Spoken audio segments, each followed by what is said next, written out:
Welcome to episode 100 of Comics and Us. I'm TJ. And I'm Chris. And I'm Lumpy. And this is the review show that reviews comics chronologically, kind of, if something bangs in the background. Somebody falls down a flight of steps. It's the cats are pissed because you didn't introduce them. That's what it was. They can introduce themselves at this point. Well, they did. That was the bang you heard. Was the cats introducing themselves. When I talk to Lumpy and you're not here, TJ, them cats don't make a sound. It's your voice. I think it's your voice that starts them up. It might be that hello. Because they didn't do anything until you did that. They get all excited. They get all excited when TJ does hello. Hello! And then they start running around. Whatever. So this is our 100th episode. Woohoo! Big celebration. Yeah, as we talk about a comic book. As normal. Except we're not... It's still a Batman comic, but we're not doing a traditional Detective Comics or Batman comics. We're moving away from 1944 or 40. Yeah, I think we're in 44 right now. I think we're going to get out of the 40s for a day. I'll tell you that. Jeez. As we're jumping to 1988 to read one of the most prolific Batman stories in The Killing Joke. It was either this or The Dark Knight Returns, but I hate that story, so we're going with the one I like. I like Dark Knight Returns. That's a miserable, terrible story. I hate it. I don't know that one.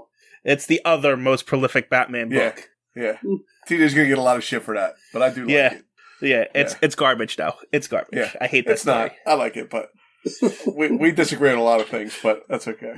Yeah, no, that one's garbage. Anyway, The Killing Joke was released July 1988. However, it's been re-released 17 times, so... Really? 17 times? I don't know if that was an exaggeration. Oh, I thought you really had the number sitting there. No. Well, it's been at least 5. It's 1, 2, 3, 4, 5, 6 times according to this list here. Okay. I was going to say, because I know I've seen 5 versions of it, and I actually read the original black and white version. And that's not the original black and white version. The original was colored. The black and white version is the noir version. The noir version was released August 2016. Oh, so that trade paperback was the first. Yes. The original. 1988. There was also another version released in January 2006. A deluxe edition released in 2008. Another version of it called Absolutely Batman in September 2018. And then a black labeled Joker Deluxe Edition in September 2019, which is what I actually own as a physical copy, because I own a physical copy of this book. So, it's released a lot of times. The story was written by Alan Moore, who also did Watchmen and stuff like that, for all of you who don't know it. He also well known for hating his work, so this is no exception. He hated his own work. Yeah, he says this story is about nothing because Batman and Joker aren't real people or whatever, so this story is bad or whatever. Whatever. He's a character, so... But it was penciled and inked by Brian Boland. It was colored by John Higgins. It was lettered by Richard Starkins and edited by Dennis O'Neil and Dan Raspier.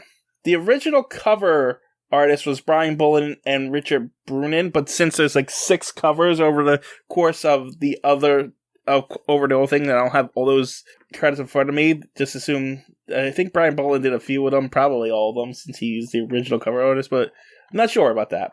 The executive editor on this was also Dick Giordano. And yeah, that's it for the credits. I'm deciding whether or not I should jump into the story or go into some... let's jump into the cover. Who wants to take the cover? Which cover? The camera cover first? Yeah, do the camera cover first. Okay, I'll do the camera cover. We got the Joker. He's got like a pith helmet on his head. He's got a camera in his hand. Purple gloves. Camera turns sideways. He's snapping a picture and he says smile. On my copy of this, I have the deluxe version. It says, I love The Killing Joke. It's my favorite. It's the first comic I ever loved by Tim Burton. And it's I actually love that. What, Tim Burton? Yeah, I like Tim Burton. So I thought it was cool. I like the way it's drawn. I like his hair's wavy, like the green hair's wavy. And he's smiling behind the camera. And he's got very like pointy teeth behind. It looks good. It's a very good drawing. So, I have the newest version of the deluxe edition, which is exactly the same cover as this, except it's close. It's a closer up view on the camera and the Joker's teeth. Like, oh, really? So you can't see his hair or that helmet thing. Yeah, you're describing like on ours. It almost looks like an old lady hat. Like it almost looks like he's got an Easter bonnet on or something. But I think it's supposed to be like a safari hat, like a piff helmet. Yeah, we just don't have it on ours. Yeah. So yeah, I guess that's that cover. Want to move on to the next cover? Who wants to do the next cover? Sure. Lumpy can do it. I'm trying, but while we were talking, I hit a button and I lost it. So, TJ, which version of the next cover do you want to cover? So here's what I'll do. I'll do both.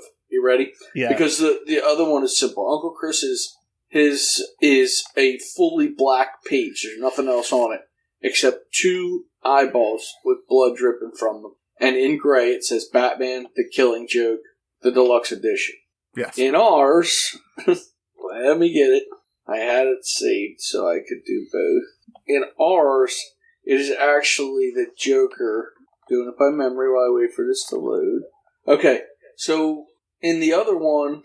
Wait a minute, TJ. Am I covering the one where it's just a piece of his camera? I mean, you can. You're already talking about it, so... So in the deluxe edition, it is a close-up of the Joker's camera and his hand and sleeve. It is a very detailed drawing, but it is literally nothing but a close-up of the camera, his purple glove, and his purple sleeve, with a black background, and it says Batman, The Killing Joke, the Deluxe Edition. And then... Alright, Uncle Chris, tell us about the green cover. Alright, we got yeah, I don't have that one. The hardback, after you take the dust sleeve off, has a cover on it, but it's like fluorescent green, and it's Batman choking the Joker, and there's a bunch of ha-ha-ha's, and then like a scream at the bottom, it says E. And on the back of that, it's a card, and it's a Joker on the top. It actually looks like a jack of clubs, and it's got the Joker's picture, and if you flip the card over, it's a B of clubs, and it's Batman. I don't know why it would be a B of clubs. That's weird, but... Alright. And then both comics have this next one, so who wants to talk about the next part? So, Lumpy, talk about the next one. So, this is where the bleeding eyes come from. I see it now. I didn't know that was part of that. Go ahead, Lump. I'm sorry.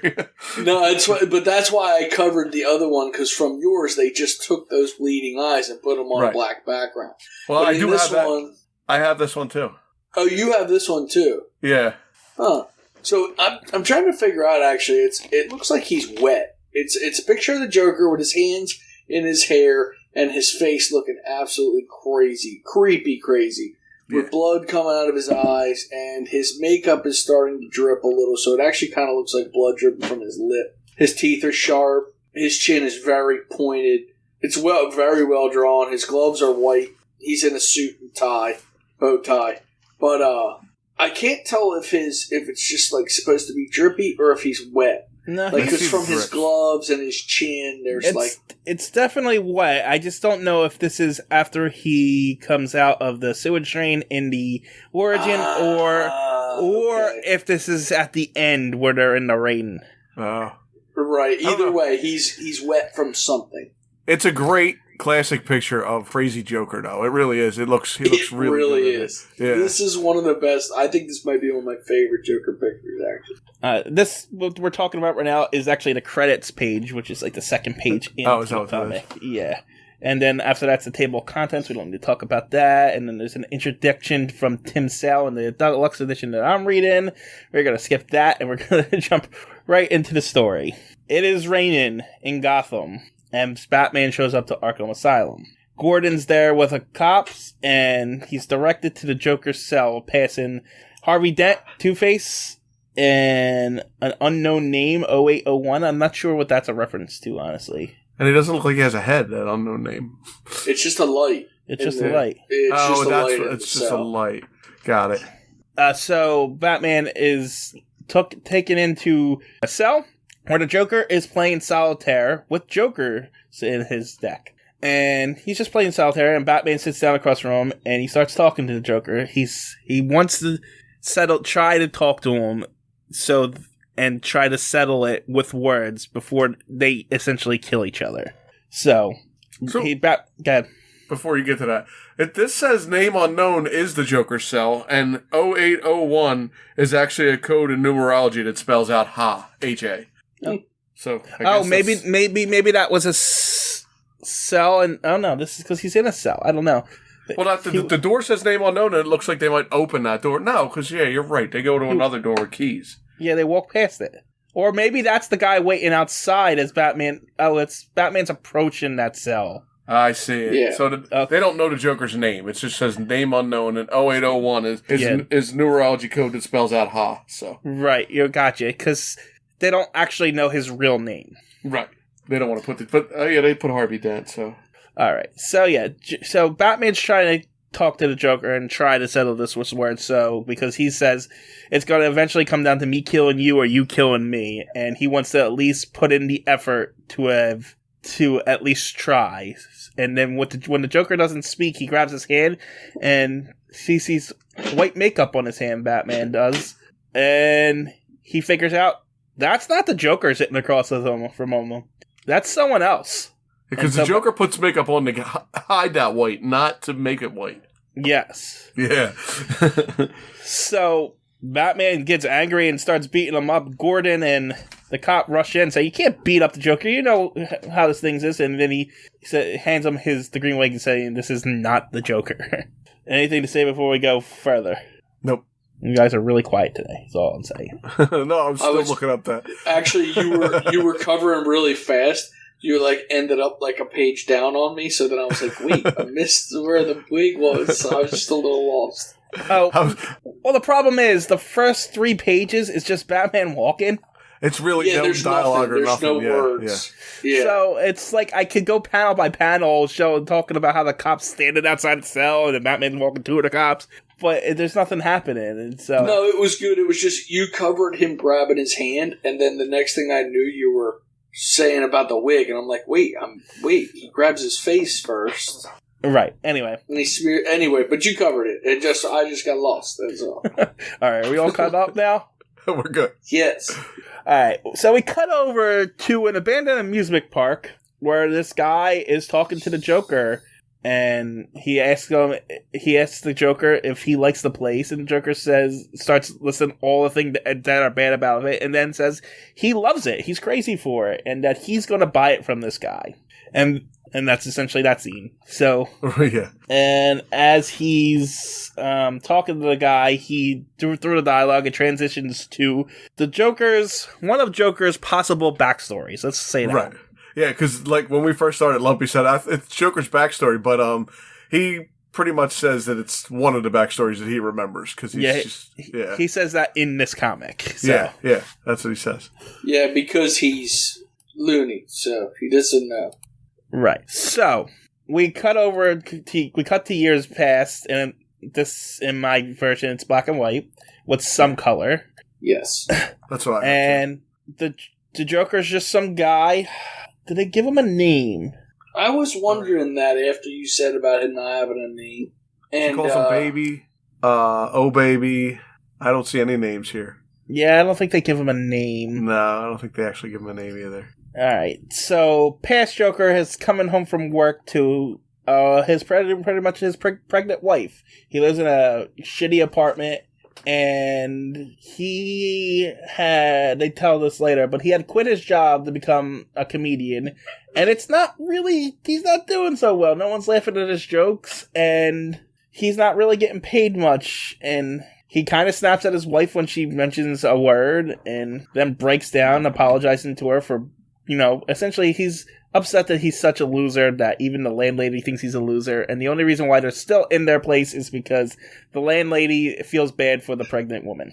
The landlady's creepy too. She's down at the bottom steps holding her cat dressed like a little girl with bows in her hair and stuff. I was going to say, the creepy dress and pink bow in her hair made it. She has wrinkles on her face and stuff, but her carrying the creepy cat too. The cat looks like it might only have one eye. Yeah. Mrs. Burkus is pretty creepy. Burkus. So the Joker is worried about the baby coming. He just wants enough money to move into a decent neighborhood, and he's apologizing to the wife, and the wife says she's okay with how things are, and he still makes her laugh, and Yeah, but wait, you skipped over the part where she says, "Don't worry about it. I still love you. Job or no job, you're still good in the sack." Yeah, I was kind of going to leave that part out, but whatever. No, that is put in there for a reason. Like they're making it. It's odd. It's really odd. Yeah, I mean, and the scene where in that scene she's reaching out to grab the Joker's hand, and then we transition back to the present where the Joker's reaching out to one of those like fortune teller machines in the box, except it's a clown this time. I don't know. I get the feel maybe it's one of those things that like poops out an egg. You know what I mean? Like you put a quarter in it and it laughs. I'll be honest. I kind of thought that it was a poster, but now I see at the bottom that it says No, it's definitely a machine. I don't know if you win a prize or you put a quarter in it and it laughs. Yeah. And then I think a little prize will come out the bottom, don't you think? No, I don't think so. So you just put a quarter in to make it laugh? Well, it's a penny, but... Yeah, well, it's a penny there, but... So I think it's just one of those things. One of those old-timey things that it was just there for show, Right. Anyway... Back in the present, the Joker's still talking to the guy who's selling him the place, and the Joker informs him he's gonna take the place, but he's already had his associate talk to the guy's partner to get the deeds and stuff, so he's not gonna give this guy any money as he shakes his hand. Wait, does he shake his hand, or he pats him on the back, I think? No, so he's taking his hand down there. Oh, it's down there, okay. Yeah. You forgot to mention that the guy's riding a pink elephant, by the way. Yes. He's showing them how sturdy the rides still are by jumping on the pink elephant. Do you want me to get through this or not? Listen, these are details that I like to talk about. There's a pink elephant there. I'm just saying. And it's not important to the story of him riding the pink elephant on ride. It is. It's very important. Anyway, Joker shakes his hand and it's revealed he's got a needle on it. And as he walks away, it's also revealed that he just killed that guy as he was infected with Joker serum. That's what it looks like, yeah, because the guy's got a big, huge smile on his face and blood running out of his mouth, so... Yeah, so Joker owns this abandoned amusement park. Yeah. And he didn't need to murder that guy. Because he already duped him out of his money. I mean, he's the Joker. Yeah, he basically says that. Yeah. I mean, what did you expect? He's already like, I already own this, but I'm going to murder you anyway. Look, I'm just going to put the sentence out there to you. The guy is alone in an abandoned music park with the Joker. True, he kind of deserves it. You're right. I'm sorry. I apologize. I mean, really. Like, I don't know if he deserved it, but he knew it was coming. Yeah, he should have known it was coming anyway. All right, moving on to the Batcave. Batman's playing with a Joker card as we take a look at a picture of the Bat family at that time. Yeah, please don't skip that. Who is in that picture? Okay. Dude, it's... I see Batgirl. I think I see Batwoman. Yeah, it's a Batgirl, Batwoman, Robin, Alfred, Batman. I'm not sure who the blonde guy... Maybe it's Gordon? Yeah, maybe it's Gordon. It might be.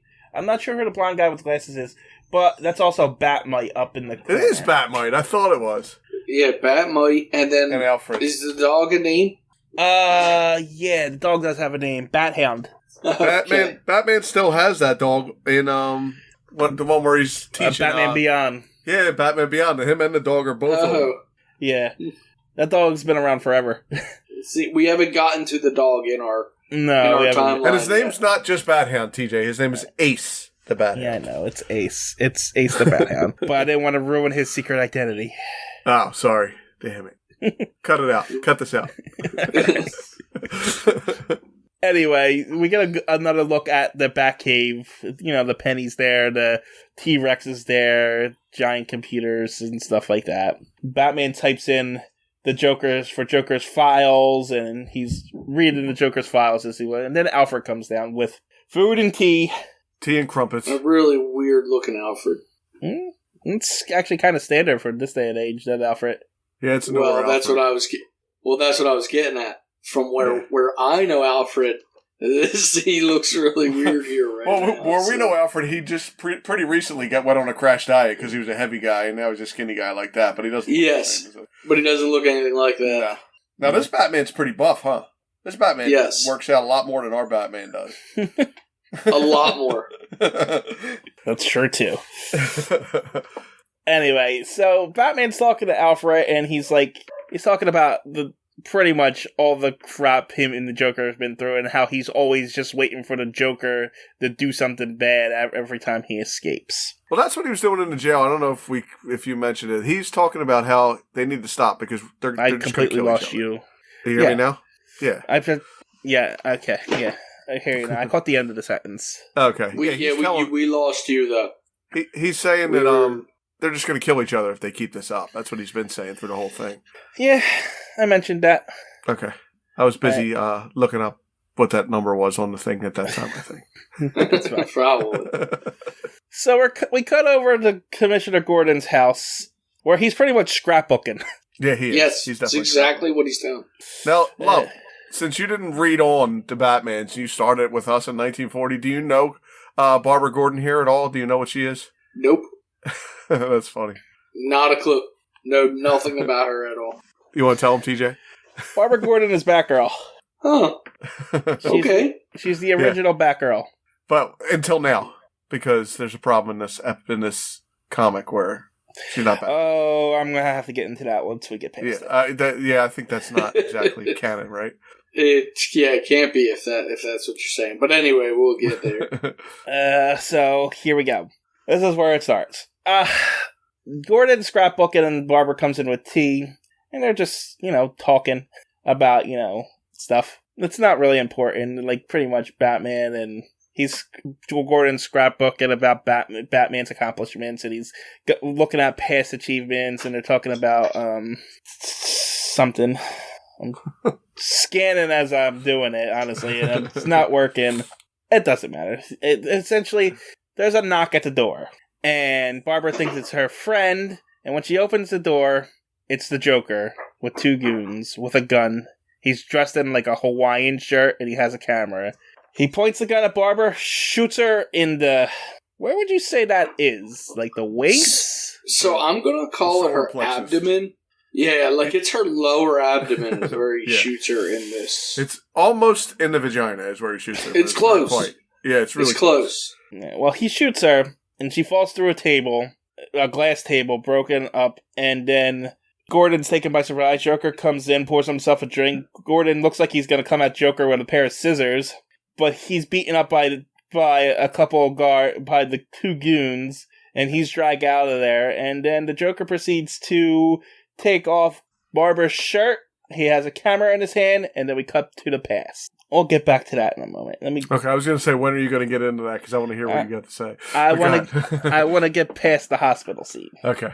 All right. So, going back to the Joker's origin, kind of. I use origin in quotation marks. Yeah, there's many. Yeah, because it's weird. In this, they call it the Joker's origin. So, he's talking to a couple of guys, and this is where we learned that he quit his job to become a comedian, but he used to work at, I believe it's Ace Chemicals. I believe that's where it was. Anyway, it's a chemical place, and these guys want him to lead them yeah. through the chemical plant because they want to get to the place next door, and he knows the way through, and there's apparently no guards, and he's kind of doesn't want to do it, but he needs the money because of his wife and stuff, and they say he's going to be wearing this red hood. Yeah, they're trying to get into the playing card company next door. Yes. That's weird. Yeah. I mean, it feels like a plot right out of the 40s, so we should be used to that. Yeah, it's true. You're true. You're right. You're exactly right. Let's get into the silk factory. For what? What are we doing this for? Wait, what are you going to the playing card store for? Yeah. Anyway, and they have the whole long conversation about it, and they convince them, and they're going to break into it in 2 days' time at midnight or something like that. So, okay. back to the present. Wait. Now, before you move on, do you have any idea why they are graphically eating shrimp? Like, they're feeding it to each other. The shrimp is the only thing that's a color in this whole scene, except for the red hood. And it's like full on graphic, like ripping the legs off the shrimp. Everyone's got its own little sound. It's crazy. They don't talk about it. Never say anything about it. Nope. I think the shrimp are there to accentuate the fact that they're showing us the Red Hood for the first time. Because the Red Hood is, at the time, there was a gang called the Red Hood Gang, and which they are, what I took is these guys are the Red Hood Gang, and they just put this red hood on a bunch of people so that person takes the fall for it. They try to get the blame. That's what I got out of it, too. Right. And this is actually based on a, hold on, let me bring it up. Talk amongst yourselves. TJ's bringing stuff up. No, but everyone has its own sound effect and everything. It was actually kind of gross. Yeah, I mean, they were pretty detailed in the, like, the little pinchers and all the little tentacles. Right. Yeah. And it feels like they're ripping each leg off one by one.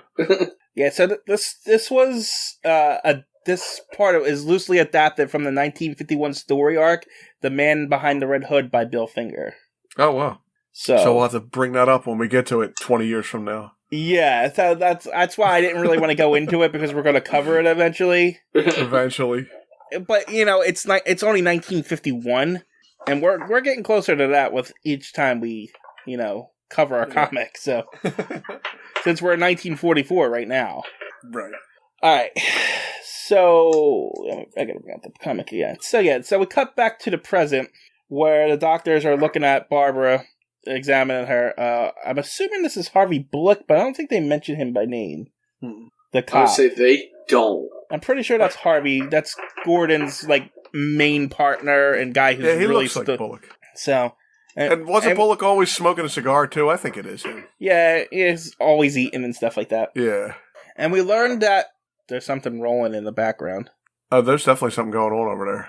So I think that's the dogs upstairs. Wow. Yeah. We're getting all the sound effects today. Yep. Anyway. Yeah, we learned that Barbara's been paralyzed. She can't move from the leg down. She's probably going to be in a wheelchair for the rest of her life. And, Batman asks for a moment alone, and they leave him in there with Barbara. She wakes up and tells them that it's Joker. He's different this time. He's lost his mind. He's trying to make her dad go insane. Yes. I'm just distracted by all the noise in the background. I don't know what's going on. Oh, that's my heater just turned off. Yeah. All right. You're getting everything. This is what you listen. Yeah. Oh, whatever microphone you're using this time is it's like HD. We're hearing every drop, every little noise. Same exact one I always use. Really? That's weird. That's really weird. Same exact, no difference. Are you moving right now? All right. Are you not hearing that? No, now there's a cat right behind the monitor with a, looks like she's got a magnet. She's batting around. Nice. Yeah, because I could hear it. They're very distracted.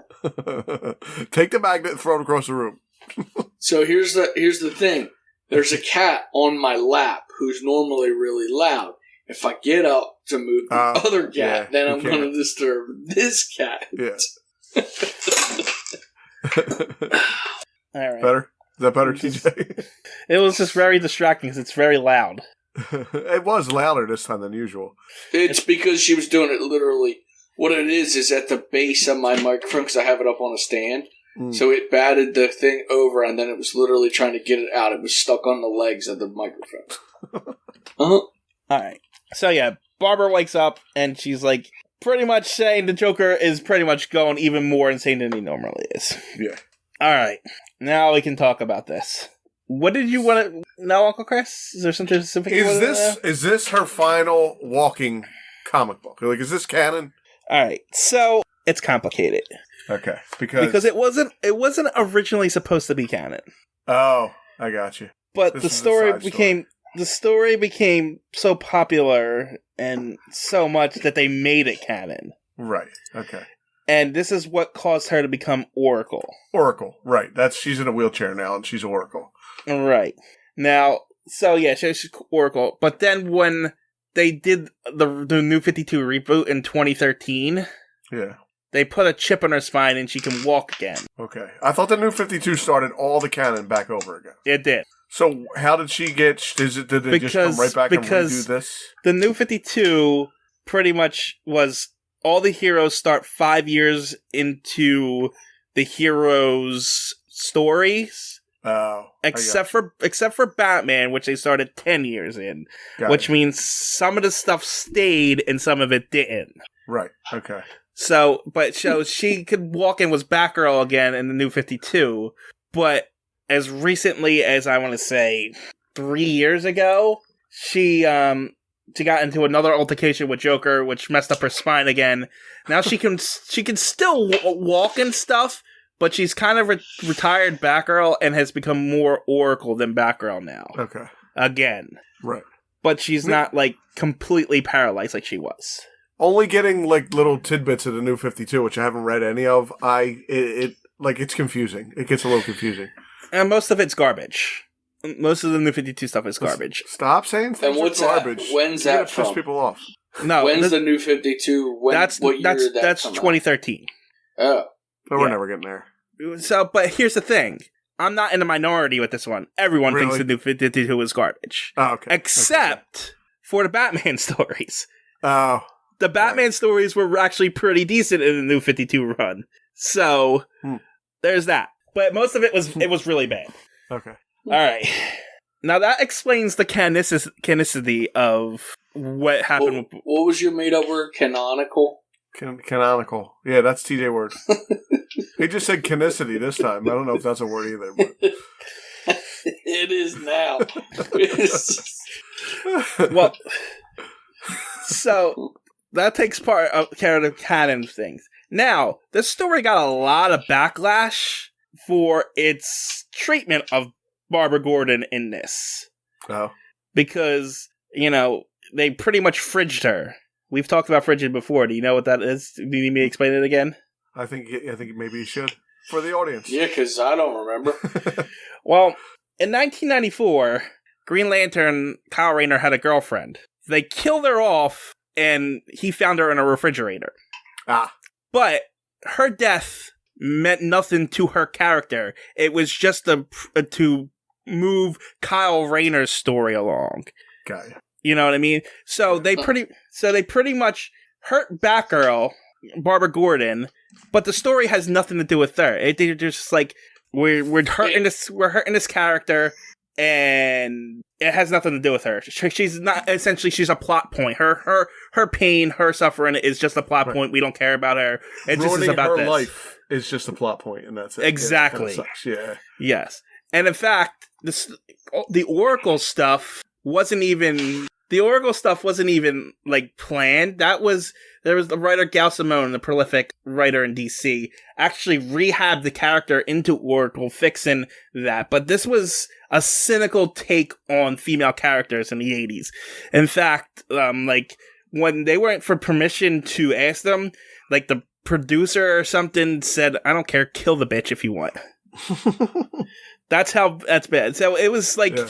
It's poor treatment of female characters, and that was prolific in the 80s and 90s and stuff like that. Even further back, of course, but right. How female characters were treated. And this was just a very egregious example of it. Gotcha.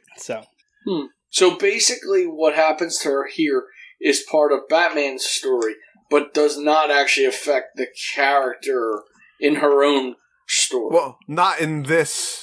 Not in this particular story. Right? But if they turn it into something eventually. Right, eventually it does, but yeah, people who cared about the character rehab the character. But in this story, we never see Barbara Gordon again. She doesn't get revenge. She's just paralyzed now. Who cares? Move on.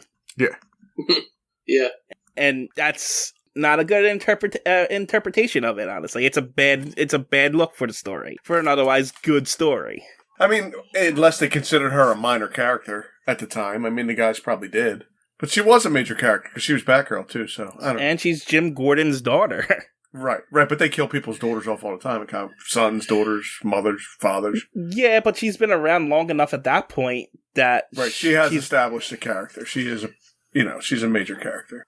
She's a major character. She was in the TV show and stuff, so... Right. She has the thing.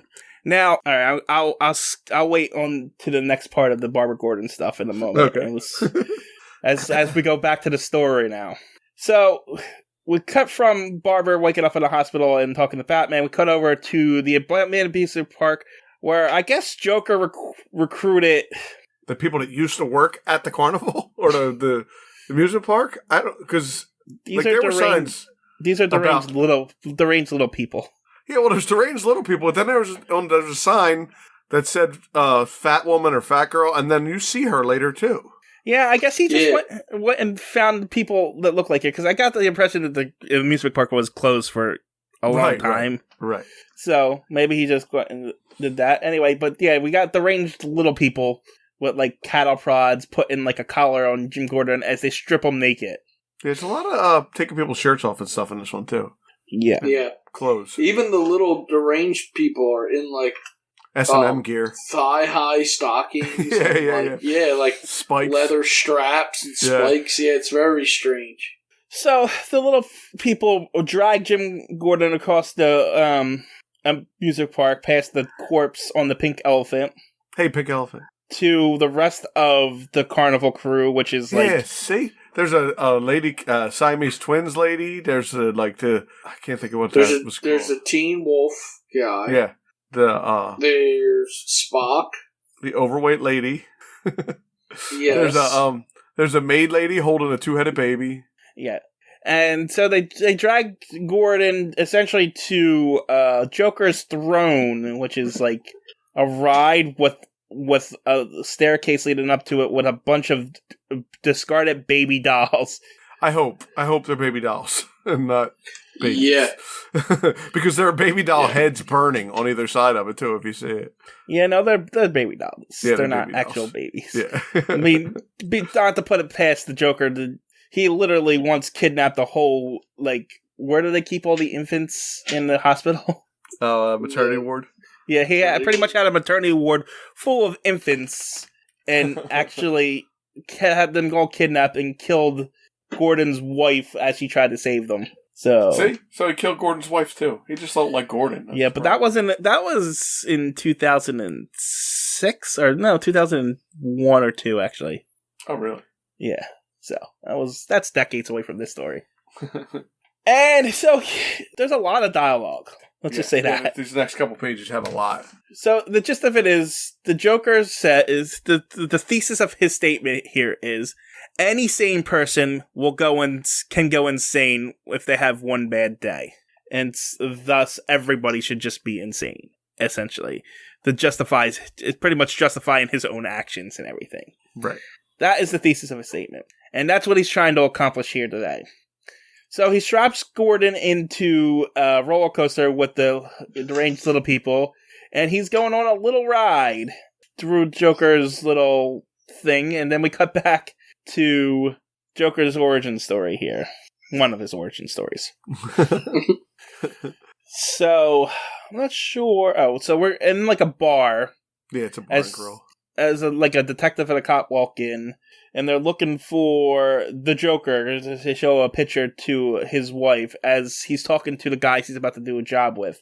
And these two come over to him and ask him to talk outside, and they inform him that his wife just died. There was an accident involving a baby bottle heater? Yeah, she was trying it out. The baby's not even born yet, but she was testing a baby bottle heater, and there was an electric short, and she died. And I guess I exploded and killed her. Or electrocuted her, I don't know. Yeah, I don't know. She's dead, regardless. Right. I mean, as far as we know, unless that crew hired people to tell him that, so it would make him crazy. No, I didn't get that impression. No, because he kind of falls apart and is about to screw up their job because of it. Oh, right. Yeah, he does. And this almost gets him to back out, because he goes back in and says, "My wife's dead. I don't." And they're like, "We're sorry. We're still on." And he's like, "No, I don't have any reason to do this anymore." And they're like, "Yeah, no, we're still doing this, or we're pretty much going to kill you." Yeah, we're going to kill you. Yeah, like, we're not asking you to do this. You're coming, and you're going to wear the red hood. The exact quote is, "Nobody backing out now remains healthy. No exception." Yep. So. Back to the present, Gordon's on the roller coaster, and the Joker sings a little song. Yeah, it's creepy. It's pretty good technology for 80s, too, isn't it? It's got a big screen with a Joker dancing around. No, I wouldn't say so. You don't think so? Disney. No. It's just TV. It's also a little blurry, too, to be honest with you. Yeah, but it's like, it's one of those, it's an amusement park, so it's like one of those rides with the big screens, the presentations and stuff, so it's not that big a deal. And everyone's, he's doing his little song, he does a little dance with his guys, and as the ride continues, he starts showing Gordon pictures of his naked daughter on the ground, shot and in pain. I didn't know if he was trying to say she was dead or if she was just... No, she's crying, so she's still alive. Yeah. So, and I think it was more like embarrassing her on top of the fact that, like, she'll never walk again, and I'm posting these naked pictures all over the place, and, like, it's just an embarrassing thing. So, here's one of my questions for you. So, some of the interpretations of this story allude that not only did he, like, strip her down and take pictures of her, but he also raped her. I mean, he never says anything sexual about anybody. No. But I could also see him doing that just to make her, like, embarrassed, just to... Right. Yeah. My only issue with that here is that it's a comic book, but time doesn't allow. Why wouldn't it? Like, well, basically he took her clothes off, he took the pictures, and then they left. Like, we didn't I'm not see any saying of that that. It's impossible. We didn't see any of that. Yeah, I mean, they allude to it happening very quickly. Right. Is what I'm saying. They allude to it to a possibility. I'm just thinking, asking what you guys think, whether or not he would do that. I mean, he would do that, but I mean, here's the hard part for me is that you guys might have a different opinion. I read this, and I never ever would have thought that at all. I never thought but it. But the Joker, either. Not at all. And the Joker that I know wouldn't do that. You know what I mean? He might kill her, but he wouldn't do that. So, like, again, it's hard to say. When I read that, I would have it never crossed my mind. That was, in my personal opinion, that would never cross my mind. Okay. What do you think? I think the illusion is there. Like, when I first read it, it's what I thought happened. Oh, okay. But reflecting on it, I mean, not to say the Joker wouldn't do that or wouldn't have sex. I mean, he's had hardly for how long, and of course, True. But I don't know. It just seems a little out of character for him. That's what I think too. Because where's the joke in it? Right. At that point. Yeah. Yeah. And see, again, for me, I don't have any of that experience with Harley. So, like, the Joker I know, it's not there. You know what I mean? There's no sexualization of the Joker that I know so far. Right. I mean, the Joker's never been sexualized, really. No. He's always been played up as not interested in anything but the joke. I mean, him and Harley will kiss and stuff, and they say, like, comments and stuff like that, but you don't ever see anything like that. Right, there's like nothing like that. Yeah. Right. Yeah, I don't know. I was just curious what your guys' opinion was on that. Like, that's an interpretation that people took away, and that's kind of what I thought happened at first. Right. Because, like, when I first read this it's just, like, the darkest Joker story ever told and stuff like that. So you're thinking that already. Yeah, so it's like, okay, so this is some bad shit happens into this, so... But you had it pumped up like whatever possibly bad could happen happened. That's what you thought. Exactly. Yeah. So, but, like... I just don't see the joke in that part of it, like, because he came with the camera. Right. You know what I mean? Take pictures, and that was kind of my thing. He was dressed like a tourist. Like, he took the pictures and he went. Is it something that's possible? Absolutely, it is. I just, in my mind, I don't think they gave you enough information to make you think that. I don't think that. Right. No. This felt very planned out for Joker, and it just... It seemed part of the plan to me. So, all right, still a bad, terrible thing, paralyzing someone. Oh shit, yeah.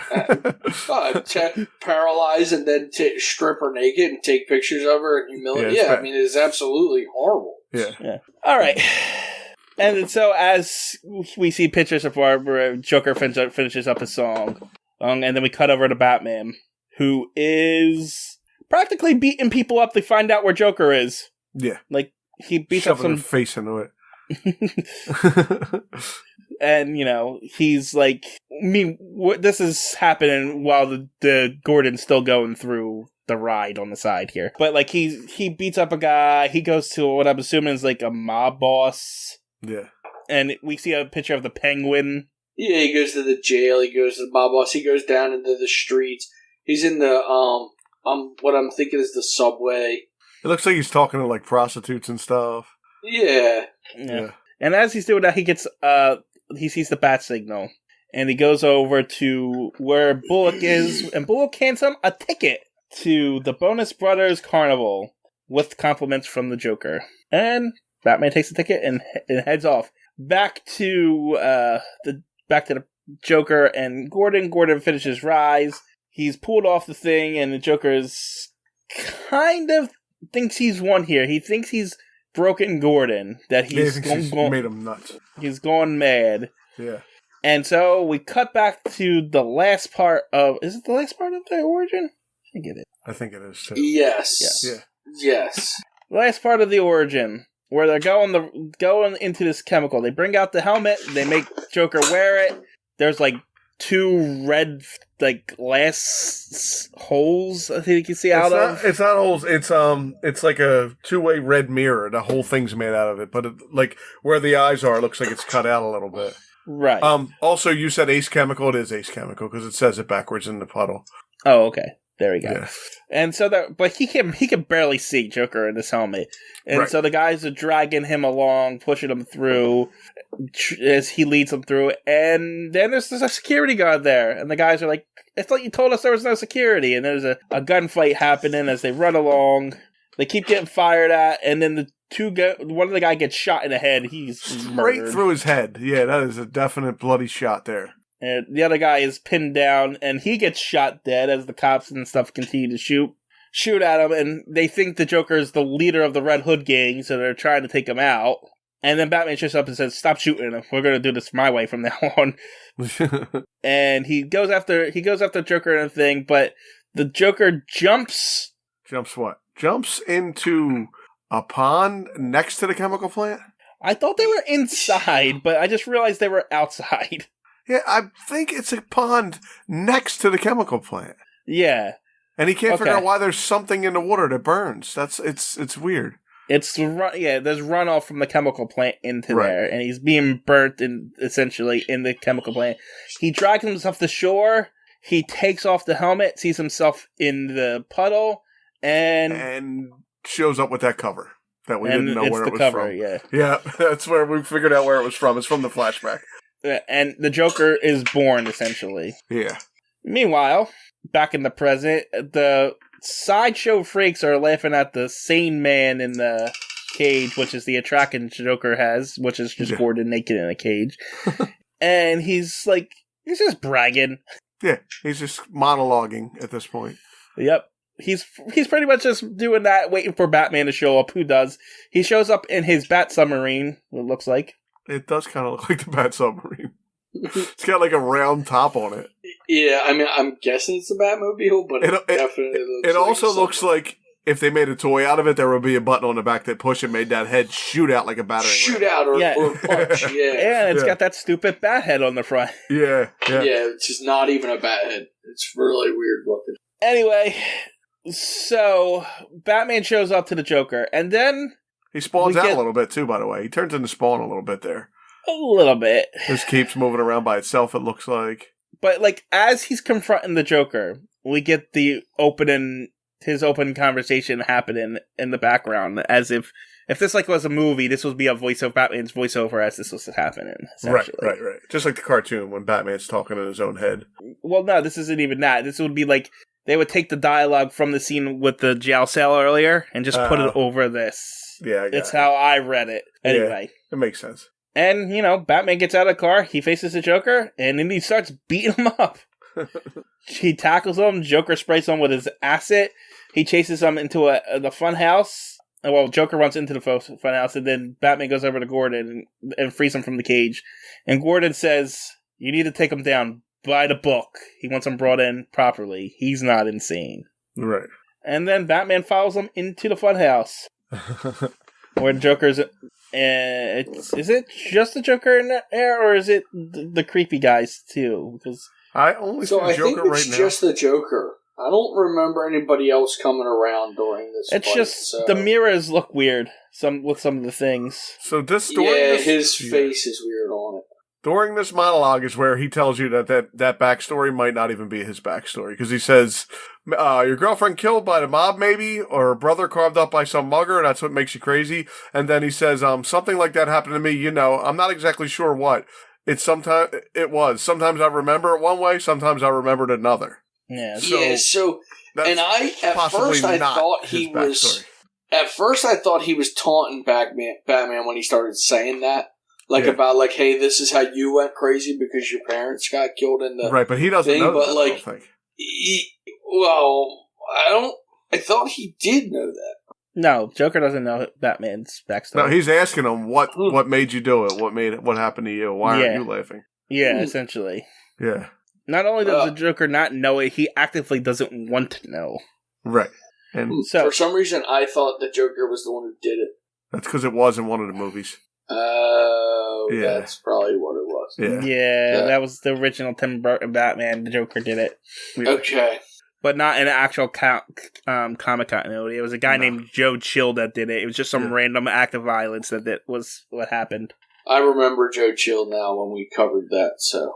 Alright, so Batman runs through the House of Mirrors as Joker's monologuing over and saying the stuff that you said, Uncle Chris. He almost falls into a pit of spikes and climbs out of that, and as Joker continues, there's a lot of Joker monologue and a lot of talking. Yeah, there is. He's got a microphone. Yeah. He's running around with a microphone. And he's like, he goes through all this monologue, and he's like, why can't you see the funny side of things? Why aren't you laughing at this? Right. And then Batman breaks through a mirror, grabs him by the jacket, and throws him out, I guess, a window. Yeah, I couldn't figure that out either because he's on the floor after that. So did he throw? I guess. It's weird. Through a mirror. They're in a mirror house, so there's a chance it's not a window. There's a chance it's through a mirror, but it doesn't look like he's going outside when he. It does, but then he looks like he's on the floor inside. Yeah, no, they're still inside. They're still inside at this point. Yeah. Anyway, so Joker tries to hit him with the needle with the Joker toxin. Batman kicks it out of the way. Then he grabs out his mask and then hits him in the head with a 2x4. Joker hits him in the head. And then the Joker pulls a knife, tries to stab him, but Batman blocks it and punches him in the stomach, and then punches him through a door out into the rain. Joker pulls a gun, and it's a prop gun. He's out of bullets. And he says, damn, it's empty. And he's like, alright, what are you waiting for? Let's end this, Batman. And this is like, and Batman's like, no, that's not gonna happen. Right. He's like, do you understand? I don't want to hurt you. I don't want to end up killing each other. Even though he just literally just ruined Barbara Gordon's life and stuff like that. And it's just the two of them talking back and forth. And he's like, Batman's trying to convince him he's having the actual talk he wanted to have in the beginning. Right. With him now. And he's like, we don't have to do this. And Joker's like, no, it's too late for that. I'm me and you're you. And that's it. And it's pouring rain, and then the Joker asks him if he wants to hear a joke. And then he tells a joke, and the story ends with Batman laughing. And is it Batman laughing? I was surprised. Batman laughs too. Batman laughing at the joke. Both Batman and Joker laughing at the joke.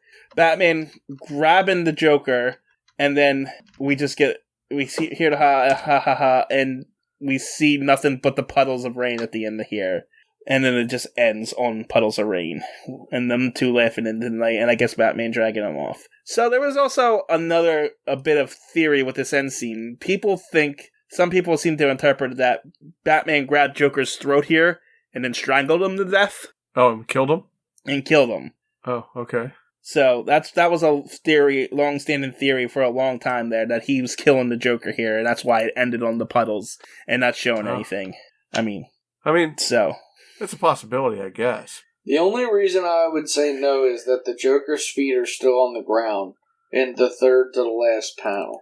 Yeah, I mean, also they're standing toe to toe. Also, the fact that they made story semi-canon.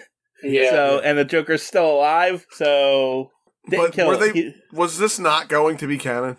As far as I know, yeah, it wasn't supposed to be canon. Okay. It was supposed to be a side story, like the Dark Knight Returns and stuff. But people loved it. But people loved it, and they, so they made aspects of it canon at the very least. And That's the end of the story. So here's the appearances. We got a lot of appearances in this one. There's a Killing Joke, individuals, Batman, Barbara Gordon, James Gordon, Alfred Pennyworth, the Joker, whoever Jeannie is, I'm not sure. I think that was supposed to be his wife. Joker's wife. Yeah, okay. Jeannie's Joker's wife.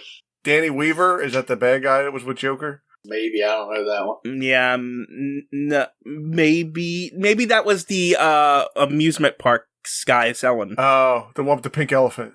No, maybe not. Maybe. I don't know. It's just weird that it'd be under antagonist. Yeah, and the weird part is you can't click that one. You can click every other name on there, but you can't click that one to figure out who it is either. So then we get a Two-Face cameo. We got a Penguin cameo. We got a Red Hood in flashback only. And then we get the Joker's Carnival Freaks. And then, that's not a nice word to say either, freaks. So then we got locations. Gotham City, including Arkham Asylum, Wayne Manor, Batcave, Ace Chemical Processing Plant. And then the items, it just says Joker Venom and a Batmobile for vehicles. Alrighty. So, yeah, that was the Killing Joke. What did you guys think? I like the Killing Joke. It doesn't have as much in it as I expected. It's been years since I actually read it until now. And I thought the story was more full. Do you understand what I'm saying? I'm with you. Just before you go into your opinion, Lump. So, like, this story is weird that way, because everybody seems to think there's more to it. When, like, right. Like anybody I've talked to, it's like, I thought there was more to the story than there was. But, right. Like, every time I go back to read it, I'm like, oh, that's it. That's all the story is. So, yeah, I get what you're talking about. Yeah, and again, I not that I didn't like it, and I think it's drawn perfect. But I got to the end, and I'm like, no, there was something else that I remember in this. But apparently not. All right, what did you think? Your opinion's going to be the most interesting since you have no experience with this. Right. Yeah, so again, that's the reality for me. Is it was very chaotic. It's phenomenal, the drawing. I thought the story was great, to be honest. But yeah, at the end of it, I was like, nothing. So things happen and nothing happens. You know what I mean? It's just kind of I just assumed as this being one of the most prolific Batman stories, when I was getting ready to read it, I thought things were going to happen. Like, this was going to be groundbreaking. And again, I thought that I loved it. Honestly, I really did. I liked it a lot. But there's nothing really happens. Well, here's the thing. It was supposed to be a side story. Right, they didn't want too much to happen, I guess, because they weren't really going to use it for anything. So nothing was supposed to be, like, it's supposed to be a side story, not really canon, and it wasn't supposed to be in main continuity, so it's kind of has to stand on its own. And it does. I liked it. Honestly, I thought it was a really good read. I enjoyed it a lot, and I liked the little bit darker, like, thing, and the drawings of it were really well done, so I don't have any complaints about it. Honestly, I just think when I was going into it, I was thinking something a little different. Yeah, it's a little too hyped up, honestly. True. That's a good way to put it. It was just a little too hyped up for me when I read it. Like, I've never had anybody who read this story tell me this is a garbage story. No, and it doesn't suck. And, like, it's like there's just, everyone's always just said, hey, I just thought there would be a little more to it. Right. Yeah, it's exactly the way I feel. That's how I came away from it. So yeah. Anyway, it was a 100th episode.